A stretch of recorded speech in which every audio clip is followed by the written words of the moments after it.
네, 오늘 말씀은 사도행전 18장 1절에서 11절까지입니다.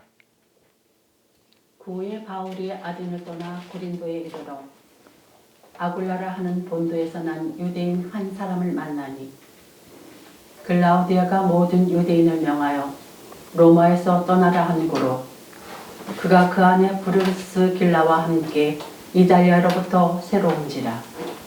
바울이 그들에게 가매 생업이 같음으로 함께 살며 일을 하니 그 생업은 천막을 만드는 것이더라. 안식일마다 바울이 회당에서 강론하고 유대인이가 헬라인을 권면하니라. 실라와 디모데가 마게도냐로부터 내려오매 바울이 하나님의 말씀에 붙잡혀 유대인들에게 예수는 그리스도라 밝히 증언하니 그들이 대적하여 비방하거늘 바울이 옷을 털면서 이르되 너희 피가 너희 머리로 돌아갈 것이요 나는 깨끗하니라. 이후에는 이방인에게로 가리라 하고 거기서 옮겨 하나님을 경외하는 디도 유스도라 하는 사람의 집에 들어가니 그 집은 회당 옆이라. 또 회당장 그리스포가 온 집안과 더불어 주를 믿으며 수많은 고린도 사람도 듣고 믿어 세례를 받더라. 밤에 주께서 환상 가운데 바울에게 말씀하시되 두려워하지 말며 침묵하지 말고 말하라. 내가 너와 함께 있음에 어떤 사람도 너를 대적하여 해롭게 할 자가 없을 것이니 이는 이 성중에 내 백성이 많음이라 하시더라. 아멘. 1년 6개월을 머물며 그들 가운데서 하나님의 말씀을 가르치니라. 아멘. 우리가 세상을 살면서 우리를 가장 힘들게 하는 것이 무엇일까요? 가난이 우리를 힘들게 하죠. 또 몸이 아픈 것 참 많이 힘들죠. 그런데 진짜 우리를 힘들게 하는 것은 그런 가난, 질병 뒤에 있는 두려움이에요. 두려우면 지는 거야, 이런 우스갯소리가 있어요. 그런데 그 말은 우스갯소리가 아니고 정확한 말이에요. 두려우면 지게 되어 있어요. 그 다윗이 두려웠으면 어떻게 그 거인 골리앗을 이길 수 있었겠어요? 우리는 두려움에 빠지지 않도록 어떻게 하면 해야 될지, 이것이 우리 숙제인데, 문제는 내 힘으로 두려움을 이겨내갈 방법이 없다는 것이에요. 먼저 우리는 두려움이란 게 도대체 무엇인지 그 정체를 알아야 돼요. 그 러시아에서 실제로 일어났던 일인데요. 러시아 그 철로의 종착역에 열차가 들어왔는데 그 중에 하나가 냉동칸이었어요. 그 냉동칸 청소를 하러 젊은이가 들어갔는데 바깥에서부터 문이 닫혀버렸어요. 그 소리를 한만 질러도 바깥에 소리가 들리지 않고, 그 다음날 사람들이 문을 열고 보니까 그 젊은이가 죽어 있었어요. 냉동칸에서 죽어 있었던 것이죠. 그런데 희한한 것이 그때는 따뜻한 봄날이었는데 그 냉동칸에 전기가 안 들어왔어요. 그러니까 냉동이 되지 않은 거예요. 보통 이런 날씨예요. 그런데도 불구하고 그 젊은이는 죽었어요. 두려움 때문에 죽은 것이에요.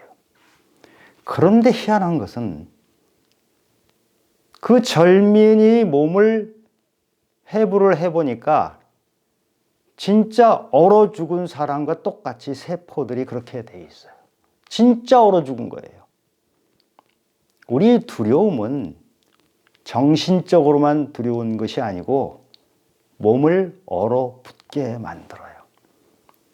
그래서 두려우면 온몸에 털이 곤두선다고 하죠. 우리가 어떤 길을 걸어갈 때, 인생길을 걸어갈 때 우리에게 가장 큰 장애물이 바로 이 두려움이에요.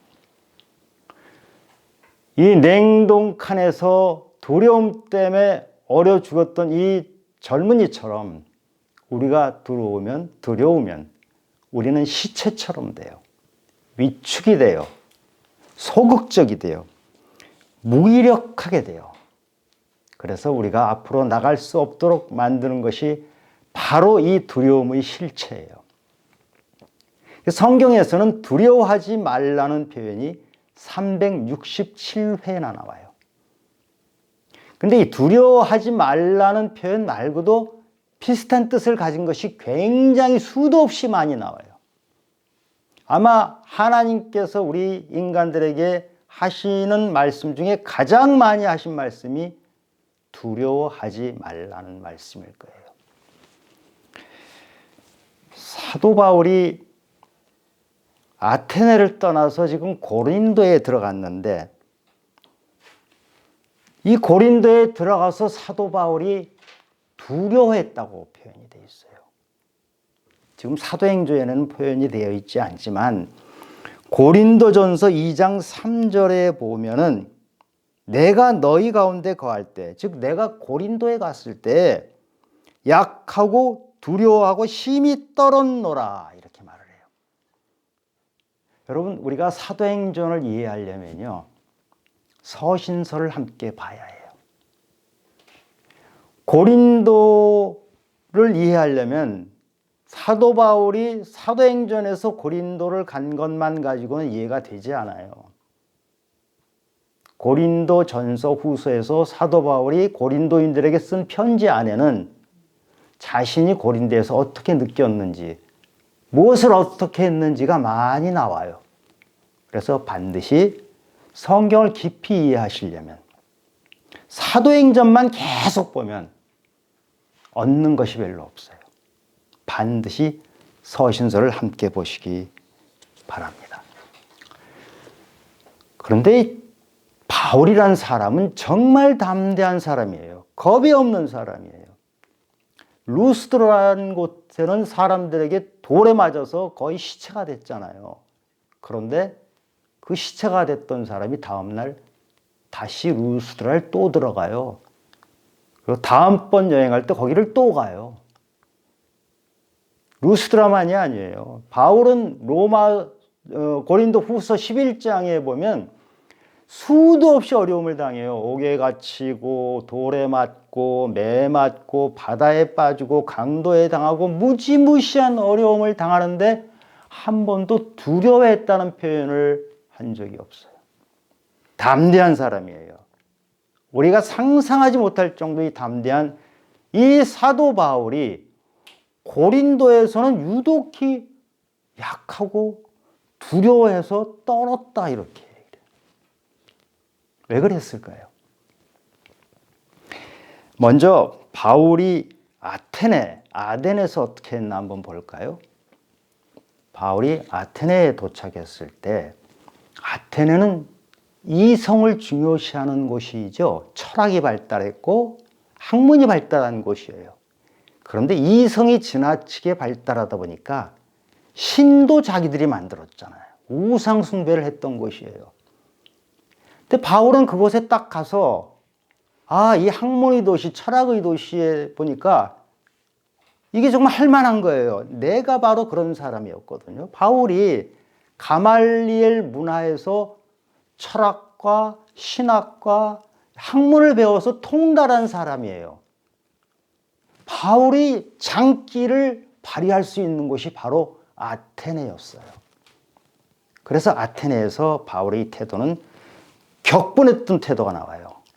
나와 똑같이 학문했던 너희들이 어떻게 하나님 모르고 있냐 해서 격분을 했죠.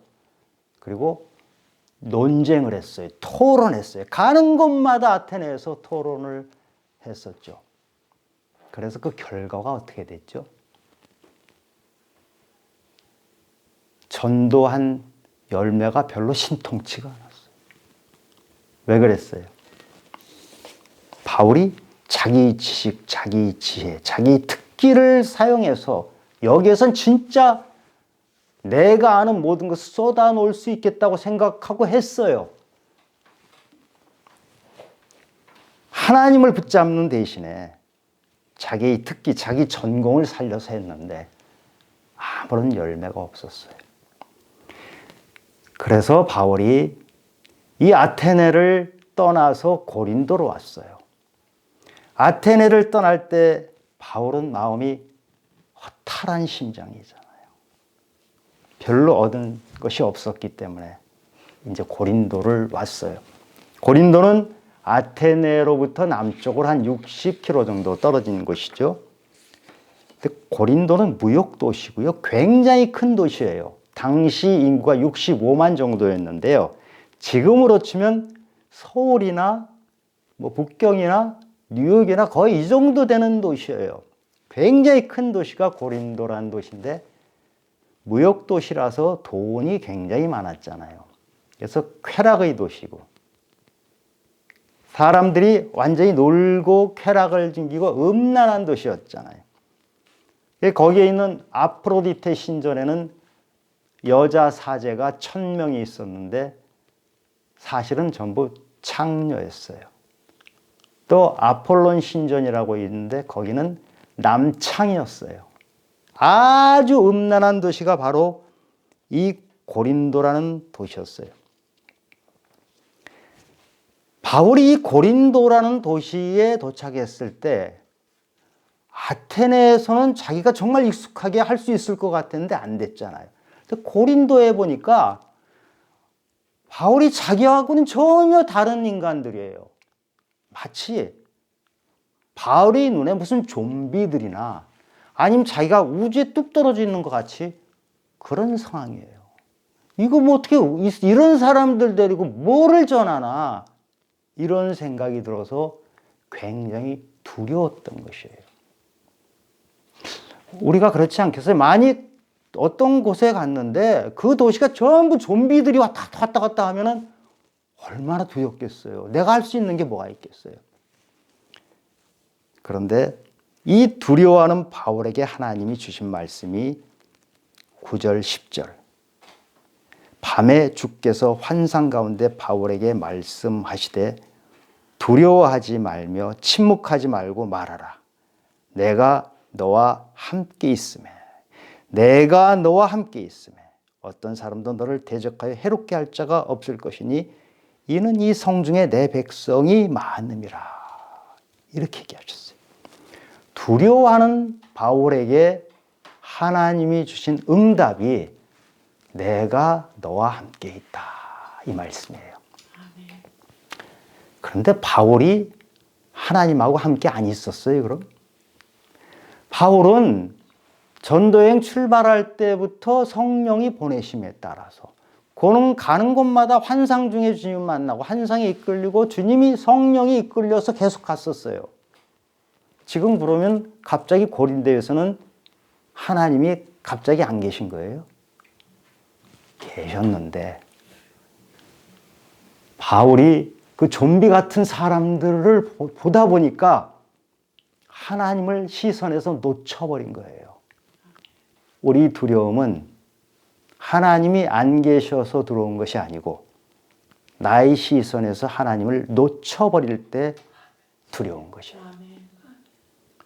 여러분 야곱 이야기 아시잖아요. 창세기 28장에 보면 야곱이 형 에서가 자기를 죽이려고 해요. 그러니까 이제 도망치잖아요. 도망치고 그 광야에서 돌베개를 베고자 하는데 하나님께서 말씀하셔요.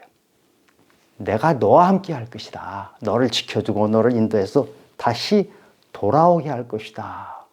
그 말씀을 주시잖아요. 그 다음날 아침에 야곱이 깨어서 하는 말이 있어요.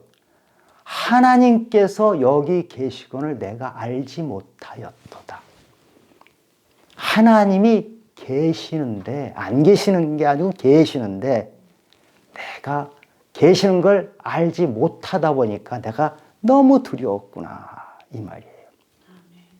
그래서 거기다가 돌을 세워놓고 베델이라고 이름을 지었죠. 베델, 하나님의 집. 베드로를 한번 볼까요? 베드로가 무리를 걸은 적이 있었어요. 예수님 걸어오시는 걸 보고 예수님 저도 한번 걸을게요. 그랬더니 그래 와라. 그래서 베드로가 실제로 물을 걸어요. 걷다가 물속에 빠져 들어갔어요. 왜 그랬어요?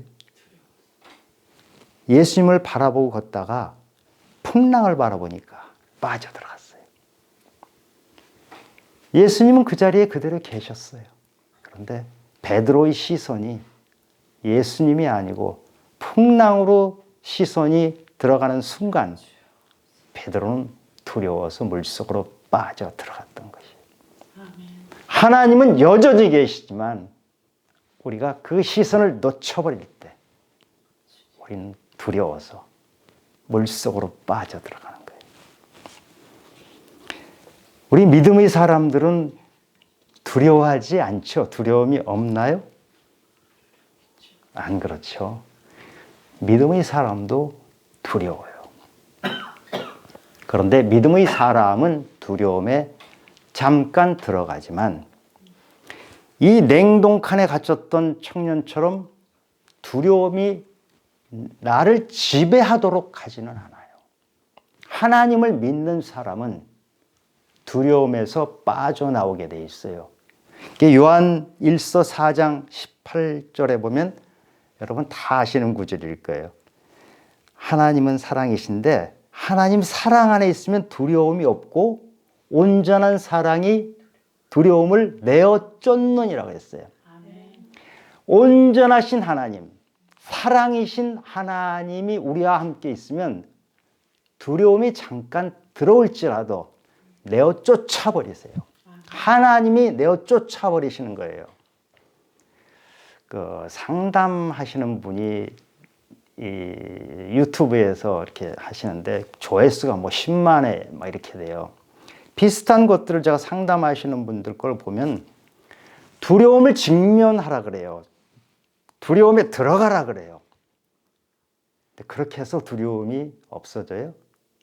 내가 두려움에 막 들어가면 두려운 상황을 막 들어가면 돼요? 그것은 이론적으로는 될지 몰라도 인간은 그게 안 돼요. 내 힘으로는 안 돼요. 하나님을 다시 붙잡아야 돼요. 하나님을 놓치는 순간 우리는 두려움에 빠지지만 예수님을 다시 바라보면 풍랑에서 시선을 돌려서 예수님을 다시 바라보면 물속에 빠져들어가던 베드로가 다시 살아나게 돼 있어요. 하나님께서 내가 너와 함께 있다. 이 말씀은 지금까지 너와 함께 있지 않았다는 말씀이 아니고 내가 너와 함께 있는 것을 다시 한번 확인해 주마. 내가 너에게 증거를 보여주마. 바울에게 증거를 보여줬어요. 어떻게 증거를 보여줬나? 바울에게 말씀을 붙여주셨어요. 그게 5절에 보면 바울이 하나님의 말씀에 붙잡혀 유대인들에게 예수는 그리스도라고 밝히 증언했다고 했어요. 이미 하나님께서 내가 너와 함께 있다고 말씀하기 전에도 이미 바울에게 말씀을 붙여주셨어요. 이게 하나님이 계신 증거거든요. 하나님이 말씀을 붙여주셨다는 것은 베드로가 이 바울이 말씀을 전할 때 나의 것이 아니에요.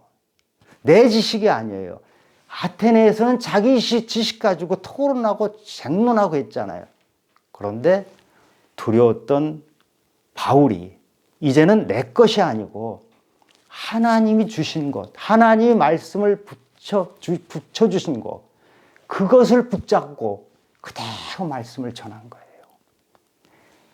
바울이 입을 빌렸지만 사실은 하나님이 말씀을 전하시는 것과 같은 것이에요. 그것을 이 바울이 고린도 전서에서 다시 한번 고백을 해요. 어떻게 고백하나 보면 고린도 전서 1장 21절에서 하나님의 지혜에 있어서는 이 세상이 자기 지혜로 하나님을 알지 못하므로 이 세상은 지혜로 해서 하나님을 알지 못한다는 거예요. 세상의 지혜로 하나님을 알 수 없다는 거 여러분 아시잖아요. 박사학위 받으면 하나님 알아요? 어찌 보면 세상의 학문을 많이 할수록 하나님을 알기가 더 어려워요. 성경책을 읽는 사람이 세상의 박사학위를 가지고 교수인 사람이 성경책을 보면 다 잘 이해가 돼요? 안 그래요. 이건 영적인 책이라서요. 세상의 박사학위 교수 제 아무리 학문이 뛰어난 사람도 성경을 봐도 모르겠다고 하는 것이에요. 그러나 하나님의 말씀이 붙잡힌 사람들, 믿음의 길로 그렇게 들어간 사람들은 일부분 그냥 알아져요. 그게 말씀에 붙잡힌 것이고요. 그것이 전도의 미련한 것으로 믿는 자들을 구원하시기를 기뻐하셨다 그래요. 전도의 미련한 것이에요. 왜냐하면 복음이 미련한 것이거든요. 하나님의 아들이 십자가에 죽은 것처럼 미련한 게 어디 있어요? 다시 물론 사셨지만 우린 그 십자가를 믿잖아요. 얼마나 미련한 것을 믿어요. 예수님이 십자가에 죽으셨는데 내 죄 때문에 죽으셨는데 그래서 내 죄를 사해 주셨다. 여러분 이게 합리적으로 이게 이해가 돼요? 박사학위 딴 사람이 이해가 안 되는 말이에요. 내 죄는 내 죄고 예수님은 예수님이다. 이게 박사학위 따진 사람이 사고방식일 텐데 이것을 믿으려면 미련한 것을 믿는 것은 우리 미련한 길로 하나님이 주신 걸로 하지 않으면 이해되지가 않는 거예요. 그 말씀을 지금 하시는 거예요. 바울이 또 고백을 해요. 고린도전서 2장 4, 5절에 보면 내 말과 내 전도함이 설득력 있는 지혜의 말로 하지 아니하고 아테네에서는 자기 지혜로 설득력 있는 말로 하려고 했는데 고린도에서는 내 지혜를 가지고 내 지식을 가지고 가말리엘 문화에서 배웠던 대단한 학문과 철학을 가지고 지혜로 설득하려고 하지를 않았다. 그리고 성령이 나타나시고 하나님의 능력이 나타나도록 했다. 내가 아니고 하나님이 드러나도록 했다. 정말 미련하게 하나님 말씀만 그냥 전했는데 그렇게 해서 사람들이 믿음을 가지게 되더라. 그 얘기예요. 여러분 전도하는데 설득해서 전도가 되던가요? 그럼 제일 잘하는 사람은 박사학위 가진 사람, 교수들이 제일 전도 잘하죠. 안 그러잖아요. 초등학교 나온 사람들 아니면 아예 배우지도 못한 그런 분들이 그냥 전하는데 같이 은혜 받으면서 전도가 되는 것이잖아요. 여러분 D.L. 무디라고 아시죠? 아마 지금까지 전도자 중에 가장 유명한 분이죠. D.L. 무디가 가는 곳마다 수많은 사람들이 예수를 믿게 됐는데 D.L. 무디가 초등학교 나온 사람이에요. 학문에 있지 않아요. 내 지식에 있잖아요. 미련한 것, 그것을 붙잡고 사는데 그것이 하나님의 능력이라 그것이. 지금 바울에게 하나님께서 말씀을 붙여주셨는데 말씀만 붙여주신 게 아니고 사람도 붙여주셔요. 아멘. 바울이 이 음란한 도시, 이 고린도 좀비들만 사는 같은 이 고린도에서 내가 어떻게 전도해? 할 수 있는 것이 아무것도 없구만 낙심을 했잖아요. 마치 엘리야 같아요. 엘리야가 능력의 사람이잖아요.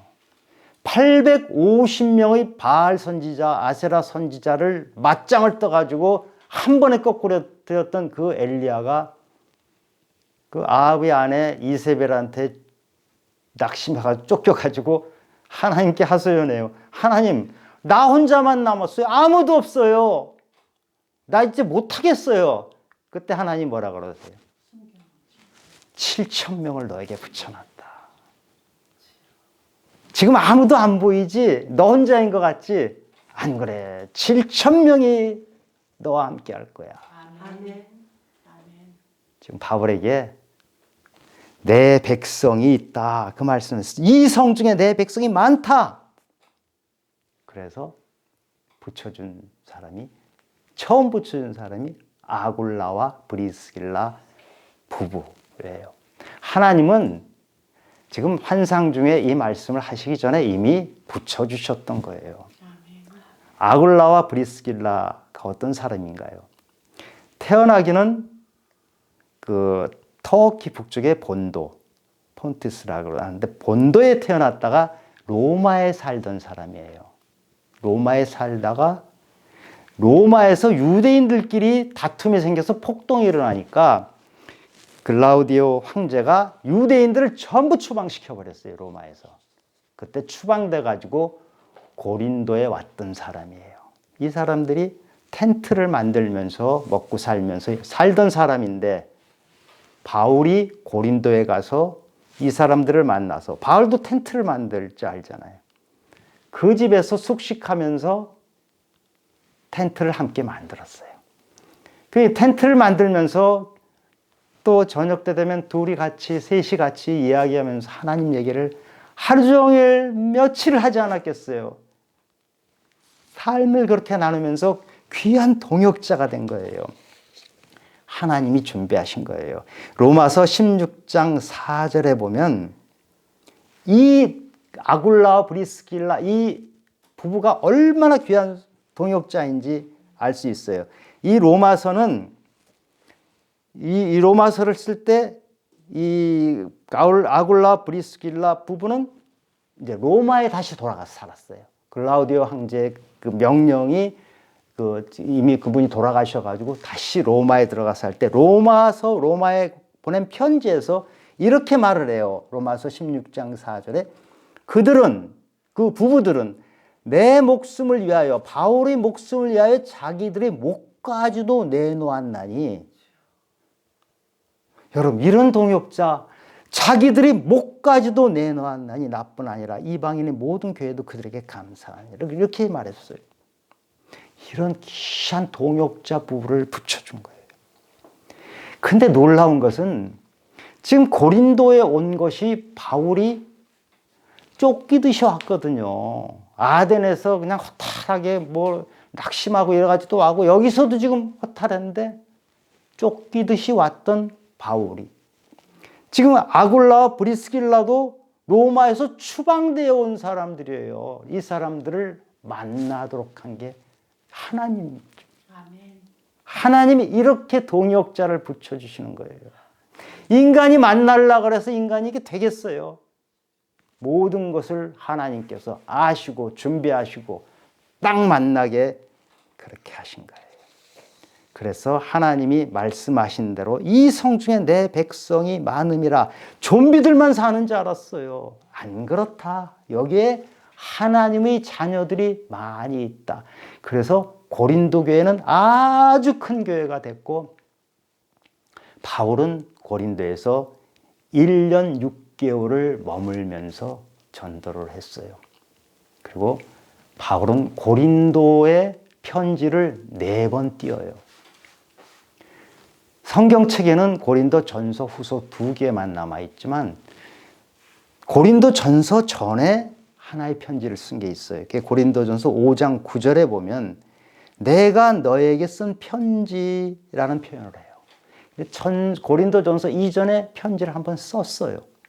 그리고 고린도 후서 2장 4절에 보면 내가 마음에 큰 눌림과 걱정이 있어 많은 눈물로 너에게 썼노니 후서 바로 전에 또 하나 썼어요. 합해서 4편의 편지를 썼어요. 얼마나 많이 편지를 썼겠어요. 그만큼 고린도 교회에 관심도 많고 걱정도 많고 여러분들 고린도 전서 후서를 보면 얼마나 바울이 걱정하면서 가르치면서 때론 훈계하면서 했는지 몰라요.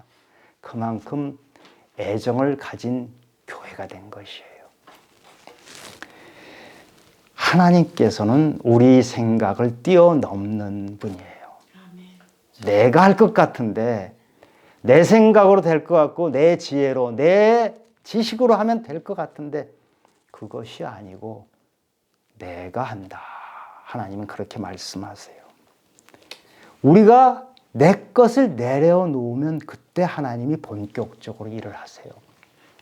아테네에서는 바울이 내 지식으로 다 할 수 있을 것 같은데 아무것도 된 것이 없었어요. 그런데 고린도에 와서 바울은 낙심하고 두려워했고 아무것도 할 수 없다고 할 때 하나님께서 내가 너와 함께 한다. 그렇게 말씀하신 것대로 말씀도 붙여주시고 사람도 붙여주셨어요. 그러니까 고린도에서 큰 교회를 이루고 전도를 많이 한 것은 바울이 한 것 같지만 사실은 하나님이 하신 것이에요. 그래서 바울이 고린도전서 1장 18절에 이렇게 고백해요. 십자가의 도가 멸망하는 자들에게는 미련한 것이요 구원을 받는 우리에게는 하나님의 능력이라. 안 믿는 사람들이 볼 땐 십자가의 도처럼 미련한 게 없지만 이게 바로 하나님의 능력이다. 바울처럼 하나님의 능력을 체험한 사람만이 할 수 있는 고백을 한 것이에요. 세상 사람들에게 전도하는 것은 내 지식으로 하는 것이 아니고 내가 하나님으로부터 받은 은혜를 나누어서 그들도 내 은혜 안에 같이 들어오게 하는 것이죠. 그러면 나의 지식은 없어지고 하나님께서 전도에 미련한 것 같은 그 복음이 심어지게 하는 것, 그것은 나의 지식으로 되는 것이 아니고 하나님이 하시는 거예요. 그래서 전도는 내가 하는 것 같지만 사실은 하나님이 하시는 거예요. 여러분 지금 두려움이 있으시죠? 사람들에게는 두려움이 있어요. 그런데 두려움의 실체를 정확하게 알아야 돼요. 그리고 믿는 자들도 두려움이 있지만 믿는 사람들은 두려움은 잠깐 지나가고 두려움에 그 젊은 청년이 냉동칸에서 얼어 죽은 것처럼 두려움에 지배당하지 않아요. 왜냐? 하나님이 함께 하시기 때문에. 하나님을 우리가 잠깐 놓칠 수는 있지만 하나님을 바라보는 시선을 다시 찾으면 우리는 두려워하지 않게 돼요. 그리고 하나님께서 말씀을 주셔요. 말씀을 붙잡아야 돼요. 성경 얼마나 읽으세요? 유튜브 가지고 되는 것이 아니고요. 성경을 읽으셔야 돼요. 성경 말씀을 붙잡으라는 거예요. 오늘 말씀은. 그리고 옆에 사람들을 붙여준다는 거예요. 바로 옆에 있는 그분이 지금 하나님이 붙여주신 분들이에요. 옆에 사람 보세요. 그분이 하나님이 붙여주신 귀한 동역자예요. 바울이 아무것도 할 수 없다고 생각했던 그때 하나님께서는 내가 너와 함께 한다. 내가 너와 함께 지금 하고 있어. 그것을 잊지 말아라 하면서 내가 하는 거야 지금. 네가 한다고 생각하니까 힘들지 내가 하는 거야. 하나님은 그렇게 일을 하세요. 하나님은 우리 인간을 사용하시지만 하나님이 준비하시고 하나님이 목표를 잡으셔서 하나님이 끌고 가시는 거예요. 하나님의 일하심은 우리의 생각을 초월합니다. 그런 하나님과 함께 일한 귀한 체험을 하시기를 바랍니다. 기도하겠습니다. 하나님 아버지, 고린도에서 바울은 약하고 두려워해서 떨었습니다. 그러나 하나님이 함께 하셔서 말씀을 주셨고 동역자를 주셔서 하나님이 주신 그 선물을 붙잡고 담대히 나갔습니다. 아버지 하나님, 우리가 믿음의 길을 가면서도 두려울 때가 있습니다. 힘들 때가 있습니다. 어찌할 바를 알지 못하고 갈 때가 있습니다. 그러나 하나님이 함께 하시면 하나님께서 모든 것을 주십니다.